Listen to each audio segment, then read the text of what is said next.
So here we are on the top, the summit of Castle Site, and this is called Castle Site because what I'm standing on is an ancient Shilla dynasty fortification from the Dark Ages. And if you look around this area, you'll also find 21st century fortifications which are built by the South Korean army. Ground doesn't change, this is still strategic ground. And this was the first major Gloucester position the Chinese would hit after forcing their way across the Imjin after Gai Temple's delaying action. So what is night combat against the Chinese human wave like? Guys who are up here were in two-man slit trenches with rifles, Bren guns, hand grenades, and they'd say the fighting was intensely close. And if you look at the contours of the hill, it's maybe 15, 20, 25, maximum of 30 meters. This qualifies almost for hand-to-hand range. And what the guys said, would there be flashes and thunder all around you as the artillery defensive fire position was ringing the position. There'll be Chinese tracers incoming, British tracers outgoing, complete oral confusion, complete visual confusion. Battle would be joined when you'd hear a bugle call, because the Chinese didn't have radios, so they'd sound a bugle, which was a really eerie sound in the night and had a psychological impact. You knew, here they come. And the guys said you'd be looking down the hill and these sort of indistinct white objects would pop up over the contour. And these were the faces of the Chinese looking over their cover. And then suddenly, bugle sounds, they'd stand up and rush your trench. The Chinese had the PPSH-41, the Spargin submachine gun, the predecessor to the Kalashnikov assault rifles. And this is not a very accurate weapon, but it's an automatic weapon, a submachine gun. So they'd be charging, shooting these from the hip. Brrp, brrp. The UN forces called them burp guns. And of course, that's a good suppressive weapon because you don't want to be facing that. So the British soldiers, most of whom had the 303 Lee Enfield bolt-action rifle, bang, bang, bang, were outgunned. So what happens is the fighting becomes a battle of hand grenades. The Chinese assault squads would charge forward, 5, 6, 7, 8 men with a grenadier on each flank, hurling a barrage of grenades. And the Chinese had the old German-style stick grenades, which is when you pull a string, throw it, and it's got a wooden handle. So you can see these things coming at you, which adds to the suppressive fire of the burp gun, the automatic weapons.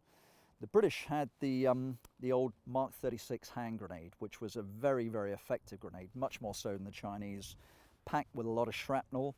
What the British were trying to do was cast them downhill so they'd bounce above the Chinese and explode in an airburst. The Chinese were volleying their hand grenades so they'd hit the hill behind the British trench, roll into the British trench and explode where the explosive blast is magnifying. And this is the kind of fighting that is now underway, and odds of about 9-10 to 1 against. So the positions, one by one, start getting overrun as the Chinese move forward. This is pretty traumatic, it's pretty frightening, and of course the numbers start getting cut down as the Chinese move up into the hill, into the British positions. Major Pat Angier, who was the company commander on this position, as his men are attrited, radios back to Colonel Khan, the commanding officer on Hill 235 to the rear, and he says, "Sir, my numbers are getting very low. Do I have permission to withdraw?" Colonel Khan, who's watching from his CP through binoculars, can see exactly what's happening here, says, "You are to stay where you are at all costs." And that was the end of the radio conversation. The adjutant of the Glosters said that the colonel was an extremely cool man, a lot of combat experience. They called him Cool Khan.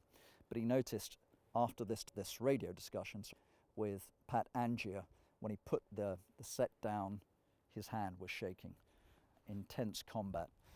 So Pat Angier's comment, "Don't worry, sir, we'll be all right." 15 minutes later, he was killed. The company is now leaderless. 2 out of 3 of the officers have been taken out, and the climax of the battle is reached when the Chinese pull off an extremely effective tactic, which they use again and again during this battle.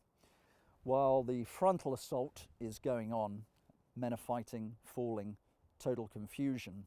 Specialist teams of machine gunners, 2 men with a light machine gun, will crawl right to the centre of the British position and occupy critical ground.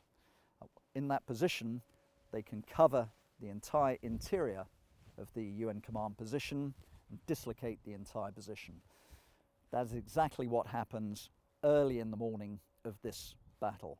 2 Chinese make it into a small bunker just on this side of the hill. Here they've dislocated the position. The survivors of the forward 2 platoons, each of 30 men, now massively attrited and leaderless. If they can't destroy this bunker, take out this machine gun, these men are finished. And this is when Lieutenant Phil Curtis steps forward. To find out what happens next, we're going to just step off the summit castle site to find out what Lieutenant Philip Curtis did to earn the Victoria Cross.